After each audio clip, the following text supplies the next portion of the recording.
आदमी का पांव केले के छिलके पर पड़ गया, गलती से पांव फिसला, गिर पड़ा। कोई हंस पड़ा और कोई दौड़ कर आया, उसको उठाया। जिसने उठाया है, सहारा दिया है, वो राम की सेना का आदमी है। और जो हंस रहा, मजा आ गया, ओ गिरा, देखो कैसे गिरा, वो रावण की सेना का आदमी है। इतने जोर से हंसी आई, उसकी आवाज आई। विश्वभूति मुनि ने देखा कौन हंस रहा है। देखा महल के छज्जे पर खड़ा हुआ एक व्यक्ति, पहचान लिया, बड़ा भाई है। वो हंस रहा है और हंसने तक बात नहीं रही। वो क्या बोला, अरे ओ विश्वभूति, कहां गई तेरे वो ताकत जब पेड़ को तो तोड़ कर आया था और इतना अहंकारी था, क्या हुआ? व्यंग था ये, तीखा व्यंग था। कहां गई तेरी ताकत, क्या हुआ? इस बात से मुनि को बहुत दुख हुआ। मेरे को टक्कर मारी, मैं गिर पड़ा, सहानुभूति तो दूर और मुझे मजाक उड़ा रहा है। क्या हुआ तेरी ताकत को, ये कह रहा है। मुनि खड़े हुए, संयोग से वो गाय फिर मारने आ गई। इस बार मुनि सावधान थे और आपने विश्वभूति की ताकत को जान ही लिया है। इस बार गाय आई टक्कर मारने के लिए, उन्होंने सींग पकड़ लिए, गाय के सींग पकड़ लिए। गाय ने बल लगाया टक्कर मारने को। अभी भी मुनि इतनी ताकत में थे, उन्होंने एक झटका मारा, गाय वो पड़ी जाकर के।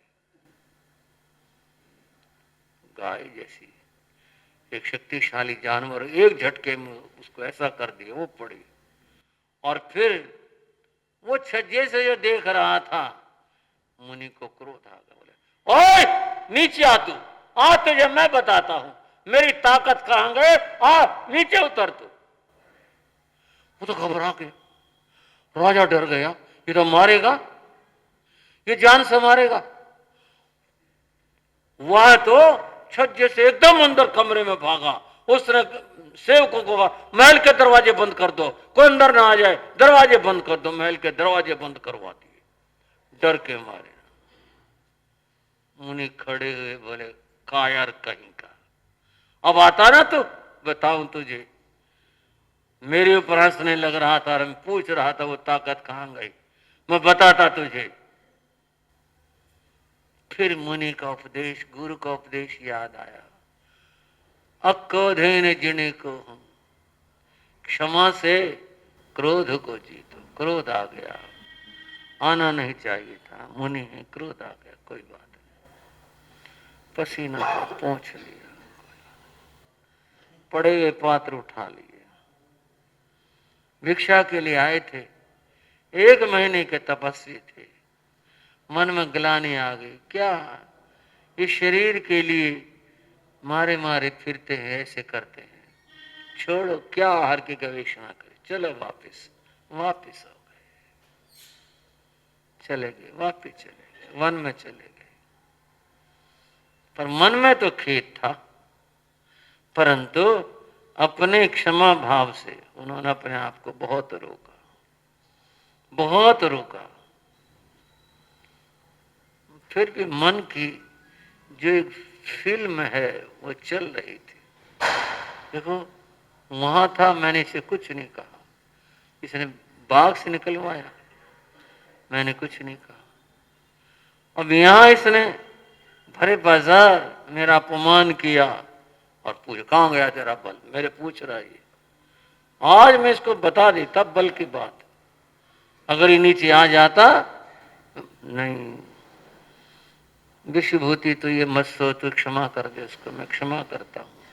फिर भाव आता है, ये क्षमा के लायक है, ये क्षमा के योग्य है। ऐसा आदमी, इतना दुष्ट आदमी, जिसके मन में इतनी दुर्भावना भरी हुई, ये क्षमा के लायक है। मेरी तपस्याओं का अगर फल हो तो मैं इसके लिए दुख कारक बनूं, मेरी तपस्याओं का फल हो तो मैं इसके लिए दुख कारक बनो, इसको दुख देने वाला बनो। इस जन्म में तो मैं साधु हूं, लेकिन मैं इसको दुख दूं, ये संकल्प कर बैठे और ये कर्म बंध गया। उस समय में ये कर्म बंध गया और फिर साधु ने संथाराई कर लिया। क्या हरलाना, कहां जाना, छोड़ो। उसमें संथारे में आयुष पूर्ण होती है, पर वो आलोचना रह गई। आलोचना हो जाते तो वो जो संकल्प की बात थी वो हट जाती, आलोचना रह गई। देह का परित्याग करो है आत्मा, बंधुओं अब देवलोक में जाकर के उसका जन्म हुआ। 7वें देवलोक में गए, वहां से सब देखा, लेकिन वहां की दुनिया और होती है, यहाँ की दुनिया और है। वो अपने वहां के सुखों में रहे, जी, एक लंबी आयु पाई, वो सब सुख भोगा, किया। बंधुओं वहां का जब आयुष पूर्ण होता है, अब अगले भाव की बात है। देवलोक 17वां भाव है, 18वां भाव में कहां जन्म होता है।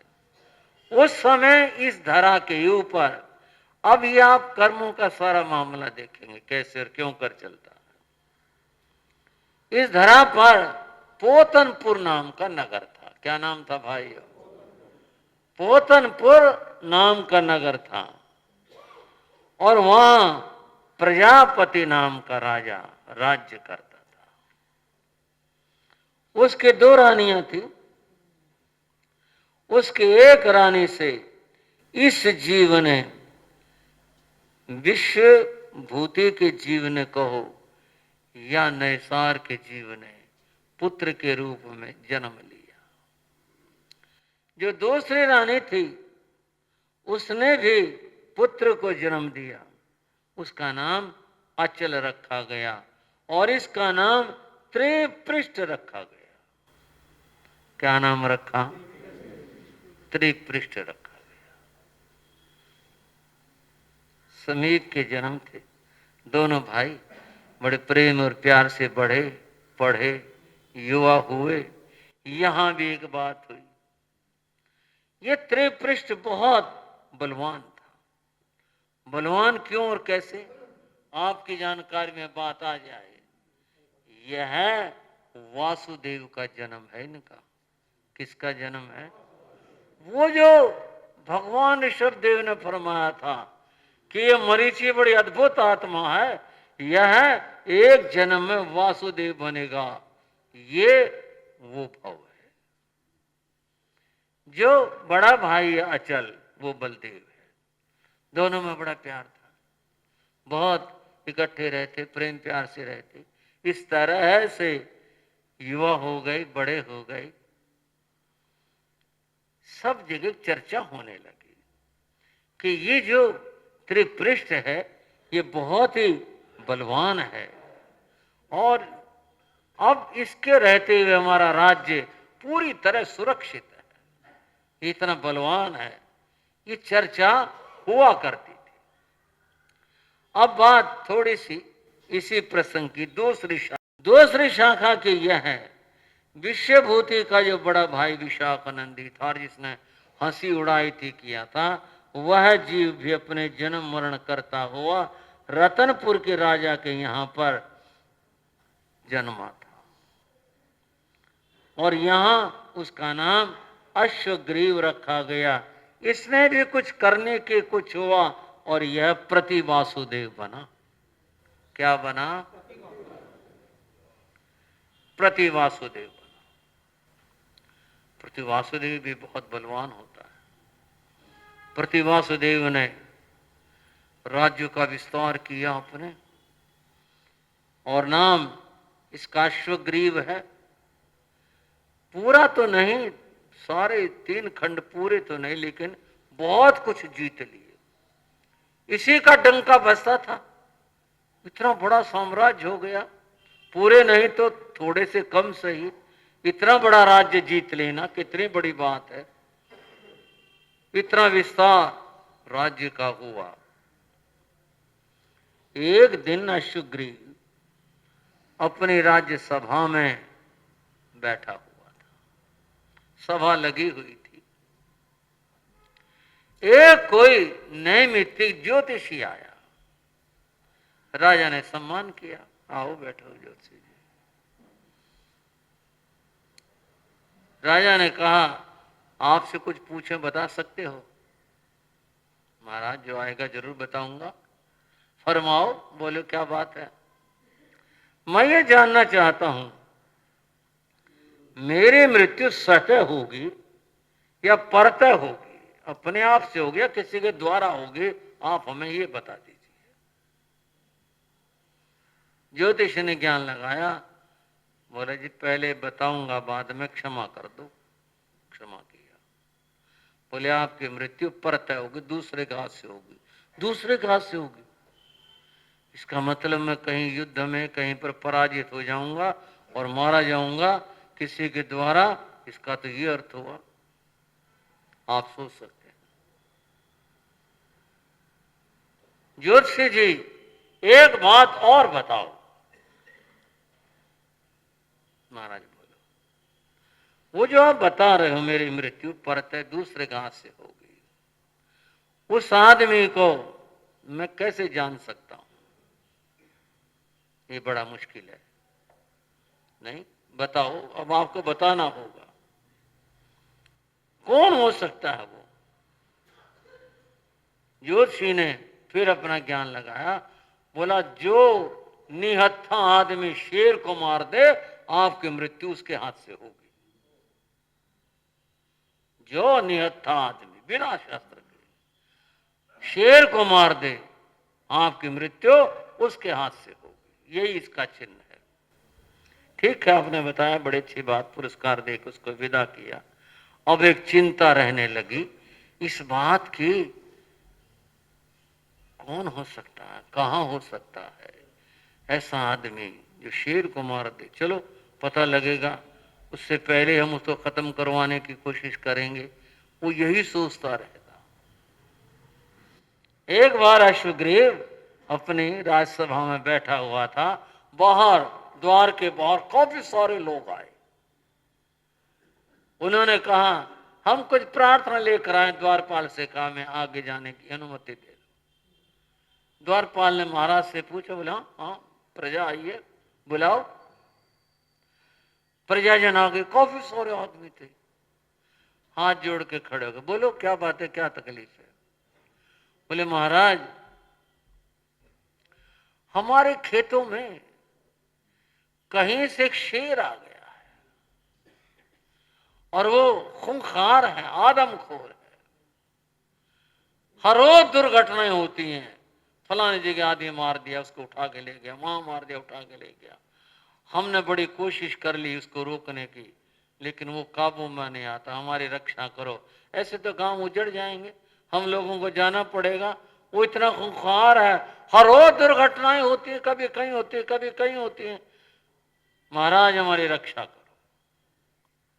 अच्छा कोई बात नहीं, हमने तुम्हारी बात सुन ली है और इसका प्रबंध करेंगे, कोई बात नहीं।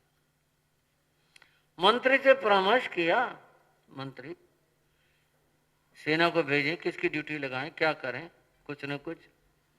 मंत्री बोला किसी सीमावर्ती राजा की ड्यूटी लगाओ। आप कहां जाओगे? कोई आसपास कोई हो उसकी ड्यूटी लगाओ, देखो सोचो।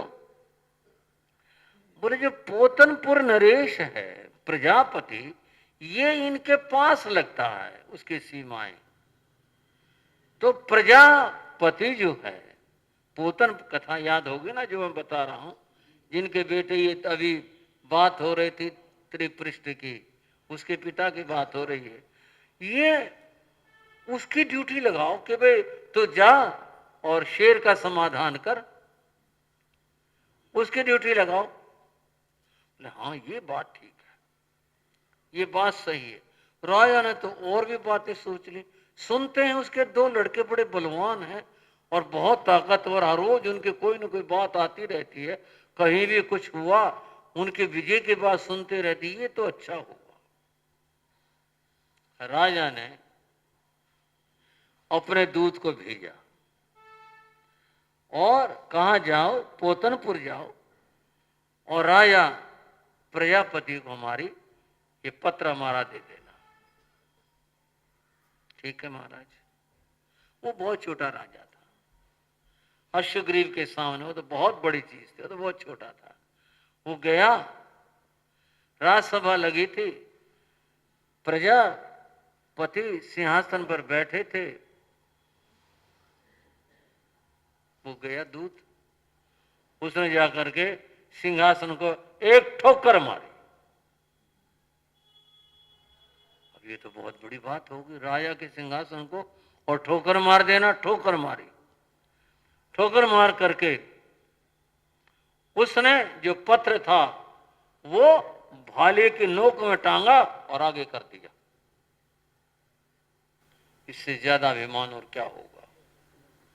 उसने पत्र उतार लिया, पत्र पढ़ा। राजा ने हुक्म दिया है कि वह शेर का इंतजाम करो, उसको मारो और इनको भय से मुक्त बनाओ, तुम्हारे लिए आदेश है।